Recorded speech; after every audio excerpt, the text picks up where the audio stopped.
নানা কারণে প্রায়ই আলোচনায় উঠে আসেন কলকাতার অভিনেত্রী নুসরাত জাহান। গেল বছরগুলোতে একাধিকবার তার নামের সাথে উঠে এসেছে প্রেম, বিয়ে, বিচ্ছেদ, রাজনীতি সহ বেশ কিছু বিষয়। বলা চলে কাজের চেয়ে বিতর্কিত কাণ্ডেই বেশি আলোচনায় থাকেন তিনি।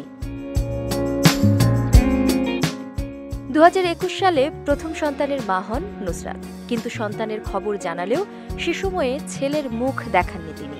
অবশেষে 3 বছর পর বিশ্ব মা দিবসে ছেলেকে প্রকাশ্যে আনলেন নুসরাত। তবে সেই সন্তানের বাবা কে তা প্রকাশ করেননি নুসরাত, জানিয়ে এখনো কটাক্ষের শিকার হতে হয় তাকে। যদিও গত কয়েক বছর দীপাবলি কিংবা বড়দিনের সময় ছেলের পেছন থেকে তোলা ছবি প্রকাশ করেছেন নুসরাত। 5 মে অভিনেত্রী কোয়েল মল্লিকের ছেলের জন্মদিনে উপস্থিত ছিলেন নুসরাত ও তার ছেলে ঈশান। সেখানে ক্যামেরায় ধরা পড়েছে ঈশান, কিন্তু এবার কেক কেটে মা ছেলের সঙ্গে মা দিবস পালন করেছেন নুসরাত। মা ছেলের ছবি প্রকাশ্যে আসতেই ভাইরাল সামাজিক যোগাযোগ মাধ্যমে। ওয়ালটন ফ্রিজ কিনে অনেকের মতো আপনিও হয়ে যেতে পারেন মিলেনিয়াল। সেরা পণ্যের সেরা অফার।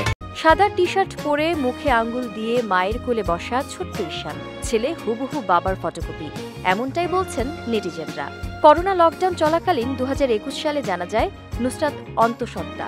সে সময় পিতৃ পরিচয় নিয়ে ওঠে প্রশ্ন, কারণ তখনও স্বামী নিখিল জৈনের সঙ্গে বিচ্ছেদ হয়নি নুসরাতের।